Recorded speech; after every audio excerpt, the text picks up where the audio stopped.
Hello guys, welcome to the YouTube channel of Chem Crush. ठीक, तो class 9th science का chapter number 1 second video है ये। ठीक है, फर्स्ट वीडियो मैंने अपलोड कर दी है, तो आप उसको भी विजिट कर सकते हैं, प्लेलिस्ट में आपको मिल जाएगा। ठीक है, बहुत बेहतरीन तरीके से साइंस को एकदम एकदम फोल्ड करके समझा रहा हूँ। यहाँ पे एक एक चीज़ बारीकी से कवर हो रही है। ठीक है, आप जो ध्यान से वीडियो को देखिए, आपको एक एक चीज़ें वैसे ही क्लियर हो जाएगा। कोई ज़रूरत नहीं है दोबारा से बुक वगैरह पढ़ने की। तो मेरा जो टॉपिक है characteristics of particle of matter. ठीक है, characteristics of particle of matter, इसमें 3 कैरेक्टरिस्टिक्स है। तो 3 क्या क्या है यहाँ पे मैं लिखता हूँ। पहला जो कैरेक्टरिस्टिक्स है, इसमें बोलता है कि particles of matter, particles of matter having space between them, having spaces between them, है ना। जो पार्टिकल्स के बीच में है उनमें स्पेस होता है। डिफरेंट जो पार्टिकल्स है, बहुत सारे हज़ारों लाखों पार्टिकल्स है, कह रहे हैं कि उनके बीच में स्पेस होता है। पहली जो कैरेक्टरिस्टिक्स प्रॉपर्टी है वो ये है। दूसरा है पार्टिकल्स जो है, particles of matter continuously move करता है, कॉन्टिन्यूसली मूविंग, लगातार ये मूव करते हैं, रुकते नहीं है, बिल्कुल नहीं रुकते हैं, एकदम बहुत मेहनती है। ठीक है बहुत मेहनती है, रुकते ही नहीं हमेशा। Third, particles of matter have force of attraction between, या फिर अट्रैक्टिव फोर्सेस बिटवीन देम।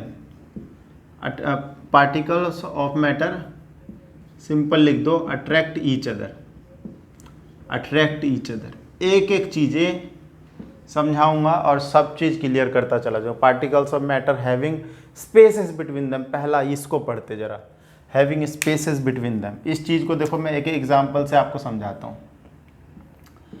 आप देखो, आप पानी में सॉल्ट को डिज़ोल्व करो या शुगर को डिज़ोल्व करो, आपने नोटिस किया होगा कि जैसे चीनी को अगर आप घोल रहे हो वाटर में, तो वाटर का ना लेवल बढ़ता ही नहीं है। वाटर का लेवल नहीं बढ़ता है तो कहाँ गए वो सारे के सारे चीनी या फिर सारे के सारे सॉल्ट जो आपने यूज़ किया है, मतलब कहाँ गायब हो गए क्या? कुछ तो कहीं तो गए होंगे। तो देखो, वॉल्यूम ज़रूर बढ़ता अगर उसमें अगर स्पेस नहीं होता पार्टिकल्स के बीच में। वॉल्यूम नहीं बढ़ने का कारण यही है, ठीक है, कि उसके अंदर स्पेस थे पार्टिकल्स के अंदर, इसलिए उसका वॉल्यूम नहीं बढ़ा। आप सिंपली देखो, सिंपली अगर हम बात करें, जैसे कि सिलेंडर होता है, ठीक है, जो एलपीजी का सिलेंडर आता है वो खाली रहे या भरा रहे, जैसे कि अगर वो खाली है फिर भी उसके अंदर जैसे कि एयर तो है ही, बट उसके अंदर में 14 किलो जो एलपीजी भी भर दिया जाता है उसी वॉल्यूम में। वॉल्यूम तो फिक्स है, पहले गैसेस पार्टिकल्स थे, लेकिन उनके बीच में इतना ज़्यादा स्पेस था, जो लिक्विड जो एलपीजी 14 केजी उसमें आ गया। ठीक है, ऐसा इसलिए हो पाया कि उसके अंदर जो स्पेस था। तो इसको ज़रा समझाते हैं। लेट अस सपोज, ये देखो यहाँ पे एक कंटेनर है, इस कंटेनर में पानी है, तो ये रहे पानी के मॉलिक्यूल, पानी के मॉलिक्यूल या फिर वाटर मॉलिक्यूल है, ये H2O है। ये क्या है ये बेटा? ये है आपका H2O।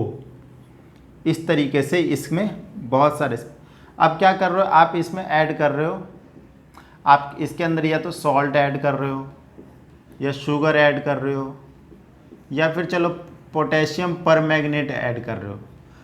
पोटेशियम परमैंगनेट जो होता है ना, ये कलर का रीज़न होता है, ये कलर कर देता है। अगर आप इसमें डाल रहे हो ना, तो इसके जो क्रिस्टल जो होते हैं ना, वो कलर्ड क्रिस्टल होते हैं, और ये तो कलरलेस होता है। ठीक है, तो ये तो कैसे पता चलेगा? घुलने के बाद आप टेस्ट करके देख लो, और ये but can be seen, colour change हो जाएगा तो तुम्हें दिख जाएगा कि हाँ भाई अंदर में घुल चुका है। और इसमें तो सॉल्ट है, तो अपना जो लाइन और शुगर है तो मीठा हो जाएगा। अब देखो क्या होता है, जैसे तुम इसमें पूरा का पूरा है ना, इतना पानी, ठीक है, ये लेवल है, लगभग भरा हुआ है। अब यहाँ पर देखो इस तरीके से, अभी भी जो वाटर मॉलिक्यूल तो ये रहे, वाटर मॉलिक्यूल तो जैसे थे वैसे ही है, जितने मॉलिक्यूल पहले, तो मान लो पहले 100 मॉलिक्यूल थे, तो अभी भी 100 ही मॉलिक्यूल होंगे। लेकिन ये जो साल्ट और शुगर जो भी तुमने ऐड किया, उसके जो मॉलिक्यूल है ऐसे बीच में जाके हाइड हो जाते हैं, बीच में जाके हाइड हो जाते हैं, जो वेकेंट स्पेसिस होता है, जगह खाली जो होती है वहाँ पर जाके घुस जाते हैं। ठीक है, ऐसा होने से क्या होता है कि इसका जो जितना भी लेवल था ना, वाटर का लेवल, मान लो कि यहाँ पे 100 ml का लेवल था इसका, तो यहाँ भी कितने का है, यहाँ पर भी 100 ml का ही लेवल है, लेवल में कुछ भी इंक्रीज नहीं आया है। और ये इस चीज़ को दर्शाता है, और ये इस चीज़ को दर्शाता है कि पार्टिकल्स के बीच में स्पेसेस था, और उस स्पेस में हमारे जो सॉल्यूट पार्टिकल्स थे, ये जो सॉल्ट और शुगर के पार्टिकल्स घुस गए, जिसकी वजह से वॉल्यूम नहीं बढ़ा है, वॉल्यूम नहीं बढ़ा, ये चीज़ है। ठीक, इसके ये तो रहा तुम्हारे, ये तो फर्स्ट है। अब देखो सेकंड वाला, कंटिन्यूसली मूविंग, इस चीज़ को समझाते हैं। कंटिन्यूसली मूविंग ये कैसे समझाएंगे, तो इसमें देखो, ओके,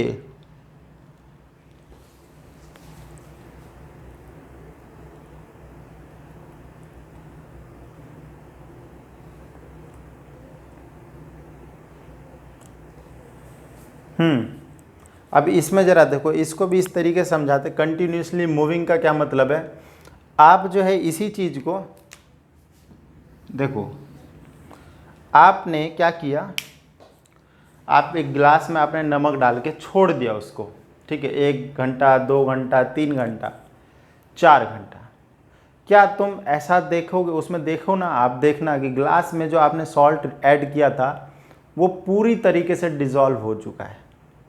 या फिर मैं और दूसरा एग्जांपल लूँ, आप यहाँ पर देखो, आप ये जो है ना वाटर है, ठीक है, ये वाटर है, और आप इसमें क्या करते हो, वाटर देखो कलरलेस होता है, ठीक है, ये है आपका कलरलेस, आप इसमें डालते हो KMnO4। बेटा जी KMnO4 का नाम होता है पोटेशियम परमैंगनेट। Potassium permanganate. अब होता है क्या, तुमने इसके अंदर KMnO4 ऐड करा, KMnO4 पिंक कलर के क्रिस्टल होते हैं इसके, तो क्या होगा, आपने कुछ नहीं किया, बस इसको ना एक ड्रॉप जो है ना KMnO4 का इसमें डाल दिया, इसमें डाल दिया, मान लो कि एक ड्रॉप डाल दिया, एक ड्रॉप का मतलब लाखों पार्टिकल्स है KMnO4 के। आप एक ड्रॉप को एक पार्टिकल मत समझना, क्योंकि मैंने अभी पिछली वीडियो में तुम्हें बताया कि साइज़ कितना छोटा होता है। तो एक ड्रॉप का मतलब लाखों करोड़ों पार्टिकल्स आपने इसके अंदर ऐड कर दिए। आप बेटा जी KMnO4 इसमें ऐड करते हो, तो एक्चुअली होता कि ये जो जितने भी पार्टिकल्स हैं ना, ये सारे के सारे मूव कर रहे होते हैं, सारे के सारे मूव कर रहे होते हैं। तो ये हमें पता कैसे चला, इसके लिए एक्सपेरिमेंट्स वगैरह होते हैं। एक तो ब्राउनियन मूवमेंट होता है, क्लास 12th में पढ़ाया जाता है उसको, ठीक है, अभी के लिए मैं उसको डिस्कस नहीं करूँगा, ठीक। तो अब एक्चुअली में क्या होता है कि जैसे ही आपने कोई पार्टिकल्स इसके, अभी तो KMnO4 का लेटेस्ट सपोज एक पार्टिकल्स मैंने यहाँ पे लिया, ठीक है, अब ये चाहे मूव नहीं करे, एक बार को मान लेते हो, तो क्या होगा, ये बगल वाले पार्टिकल इसको धक्का देगा, ये वाला धक्का देगा, ये वाला धक्का देगा, तो इनके बीच में आपस में क्या है, कोलिजन्स वगैरह लगातार होते रहते हैं। और कोलिजन्स होने से आप ये पाओगे कि अगर आप कुछ भी नहीं करो ना, फिर भी 5-10 मिनट के बाद, आधा घंटा के बाद, ये पूरा का पूरा जो सॉल्यूशन है इसको पिंक कलर दिखने लग जाएगा। इसमें ये कलरलेस सॉल्यूशन था वाटर का, कलरलेस होता वाटर, अब कुछ समय के बाद ये पूरा का पूरा जो है ना पिंक कलर का जो है दिखने लगेगा। उसके अंदर वाटर के भी मॉलिक्यूल्स होंगे, बट वो जो है पिंक कलर का, वो पूरा का पूरा वो दिखने लग जाएगा। ऐसा क्यों, क्योंकि कलरलेस का कलर थोड़ी ना होता है। तो ये कैसे हो पाया, तो देख रहे हो ये पूरा का पूरा मिक्स कैसे हो गया, मतलब रीज़न क्या है, ये पूरा पिंक हो गया, ये कैसे हो गया अपने आप, क्या कोई भूत आया क्या यहाँ पे, पिंक हुआ कैसे, पिंक ऐसे हुआ कि ये देखो ये पार्टिकल्स अपने आप इधर उधर हो गए। तो आपने जब लाखों पार्टिकल्स डाल दिए, सब पे मतलब आपस में कोलिजन्स वगैरह हो रहा होगा, कोलिजन्स वगैरह हो रहा होगा। इस कोलिजन मतलब धक्का मुक्की हो रहा है, जितना ज़्यादा धक्का मुक्की होगा उतना ज़्यादा मिक्स हो जाएगा। समझ रहे हो, मिक्सिंग हुआ क्यों बेटा, यहाँ पर इस चीज़ को देखो आप लोग, एक्चुअली में हुआ क्या, मिक्सिंग हुआ है, ठीक है। अब एक चीज़ देखो, मिक्सिंग को यहाँ पे क्या बोलते हैं, आपके पास देखो, सुनो बेटा जी, आपके पास लिक्विड A था, अब इस लिक्विड A में आपने क्या मिलाया, लिक्विड B। ये देख लो, दो लिक्विड जो आपस में मिक्स कर रहा है ना बेटा, दो लिक्विड आपस में जो मिक्स कर रहा है, इस मिक्सिंग के प्रोसेस को बोलते हैं फ्यूजन। इस मिक्सिंग के प्रोसेस को क्या बोलते हैं बेटा जी? फ्यूजन बोलते हैं। अब जरा सुनो, यहाँ पर मिक्सिंग को क्या बोला आपने? फ्यूजन बोला। Mixing of two different mixing of particles of two different matter is called fusion, है ना? क्या बोल सकते हो? देखो यहाँ पे, यहाँ देखो, mixing of particles of two different matter is called fusion. ठीक है, डिफरेंट पार्टिकल्स के ना, अलग अलग मैटर के जो पार्टिकल मिक्स कर रहे हैं, इसको बोल रहे हैं फ्यूजन। अब बात ध्यान सुनो, अगर तुम टेम्परेचर को बढ़ाते हो, टेम्परेचर बढ़ाओगे तो धक्का मुक्की एकदम तेजी से होने लगेगा। ठीक है, मॉलिक्यूल्स और तेजी से भागेंगे, तो इनका जो काइनेटिक एनर्जी वो बढ़ जाएगा, और काइनेटिक एनर्जी बढ़ जाएगा तो फ्यूजन का रेट बढ़ जाएगा। ठीक है, तो यहाँ पे देखो, अगर तुम जो है अगर टेम्परेचर को इंक्रीज करते हो, तो टेम्परेचर को इंक्रीज करने से फ्यूजन क्या हो जाएगा? फ्यूजन जो है फास्ट हो जाएगा। फ्यूजन क्या हो जाएगा बेटा जी? फ्यूजन फास्ट हो जाएगा। ठीक है, फ्यूजन फास्ट हो जाएगा। इसका मतलब ये बोल सकते हैं, जो टेम्परेचर का मिक्सिंग से डायरेक्ट रिलेशन होता है, जितना ज़्यादा आप टेम्परेचर बढ़ाते हो, मॉलिक्यूल का काइनेटिक एनर्जी बढ़ता है, वो आराम से जो है वो फास्टली मूव कर पाता है। अब एक और चीज़ बताते हैं, ये एक और चीज़ समझ में पार्टिकल्स आर कंटिन्यूसली मूविंग में एक और मैं एग्जांपल देता हूँ, है ना? आपकी मदर जो है किचन में जब खाना बनाती है, तो आप घर बाहर बैठे हुए भी उस चीज़ की जो है ना स्मेल तुम्हें आ रही है। Smell of that food is matter.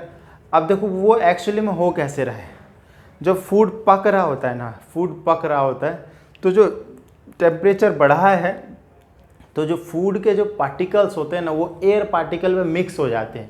Food के पार्टिकल क्या होता है? एयर पार्टिकल में। उसके बाद वो उसके अंदर जो है ना वो चलना शुरू करता है, चारों बगली जो घूमता है, पूरे रूम में वो फैल जाता है। तो जहाँ जहाँ इंसान बैठे हैं, सबके जब नोज़ में एंट्री करता है, तो हमें लगता है आहा बहुत बढ़िया खाना बन रहा है।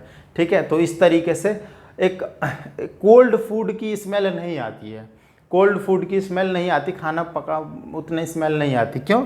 उस समय उसकी काइनेटिक एनर्जी कम होती है। काइनेटिक एनर्जी होता तो मिक्सिंग कम होती, मिक्सिंग कम होगा तो मिक्स नहीं होगा तो हम तक बनिए गए। ऑन दी अदर हैंड, जब कुकिंग फूड होता है उसके काइनेटिक एनर्जी ज़्यादा होती है, क्योंकि नीचे से आँच लग रहा है। जब नीचे से अगर हीट हो रहा है तो उसका काइनेटिक एनर्जी ज़्यादा, मिक्सिंग ज़्यादा तो एकदम फ्लो करेगा जल्दी, तो ये दूर तक पहुँच पाता है उसकी स्मेल। तो समझ में आया आपको? ये इस तरीके से कंटिन्यूसली मूविंग का। ठीक है, जो इसका जो सेकंड वाला, ये जो थर्ड वाला है, इसको मैं नेक्स्ट वीडियो में कवर करता हूँ। ठीक है, नहीं तो वीडियो लंबी हो जाएगी। तो फिलहाल इस वीडियो में थैंक यू। प्लीज़ आप चैनल को लाइक सब्सक्राइब जरूर करें। ठीक है, बहुत मेहनत लगती है सब वीडियोज़ बनाने में। ठीक है, तो इस वीडियो में इतना ही। Thank you.